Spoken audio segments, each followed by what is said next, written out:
En ce temps-là, Jésus s'en alla ainsi que ses disciples vers les villages situés aux environs de Césarée de Philippe. Chemin faisant, il interrogeait ses disciples. Au dire des gens, qui suis-je? Ils lui répondirent, Jean le Baptiste, pour d'autres Élie, pour d'autres un des prophètes. Et lui les interrogeait, et vous, que dites-vous? Pour vous, qui suis-je? Pierre prenant la parole lui dit, tu es le Christ. Alors il leur défendit vivement de parler de lui à personne.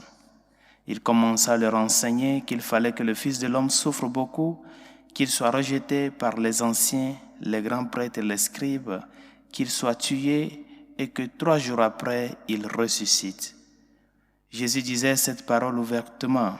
Pierre, le prenant à part, se mit à lui faire de vifs reproches. Mais Jésus se retourna et voyant ses disciples, interpella vivement Pierre. « Passe derrière moi, Satan. Tes pensées ne sont pas celles de Dieu, mais celles des hommes. » Acclamons la parole de Dieu. Louange à toi, Seigneur Jésus.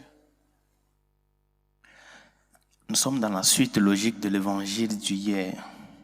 Vous vous rappelez qu'hier, le Seigneur, après avoir guéri l'aveugle de Bethsaïde, l'envoie immédiatement dans sa maison et lui interdit de ne pas passer par le village.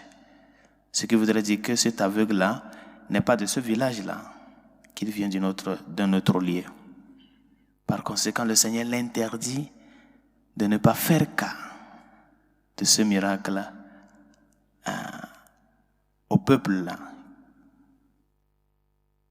Et aujourd'hui, nous voyons la même chose qui se passe avec la confession de Pierre, où Jésus interdit vivement à ses disciples de parler de lui, de ne parler de lui à personne. Les disciples et les apôtres sont dans une logique de croissance dans la foi, dans la connaissance du Christ.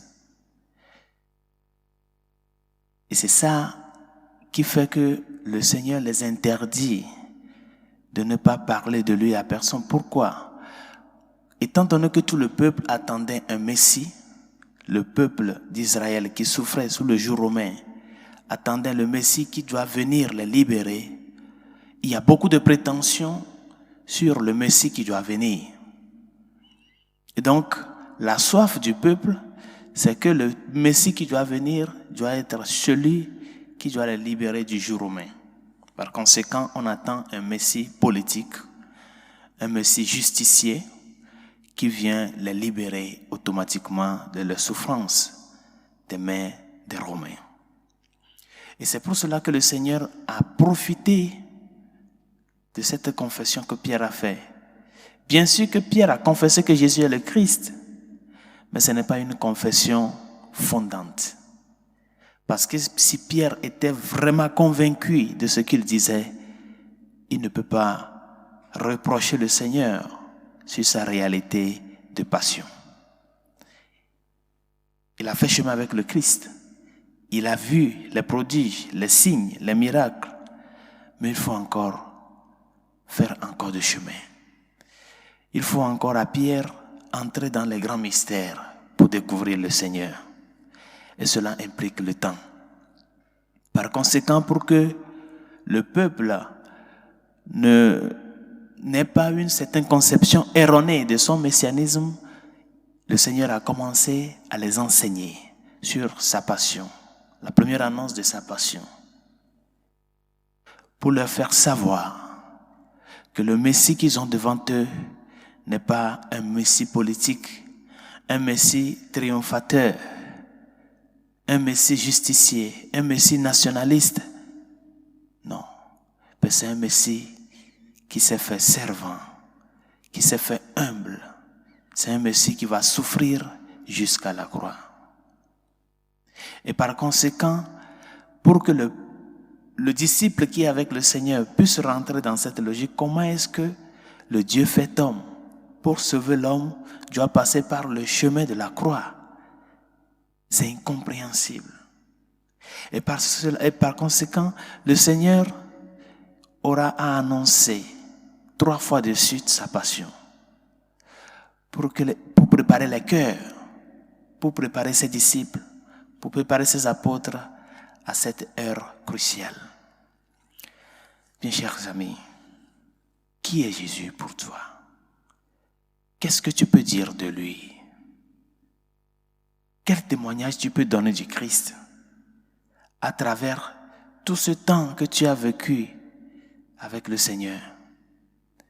L'expérience de foi que tu as fait avec le Christ, qu'est-ce que cette expérience laisse en toi pour rendre témoignage du Seigneur? Il est qui pour toi? Et toutes les fois que tu t'approches par exemple de la Sainte Eucharistie,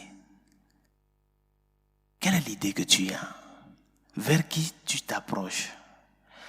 Quand tu es dans le moment des difficultés et que tu implores le Seigneur de par sa miséricorde, de par sa providence de te venir en aide, qu'est-ce que tu attends de lui?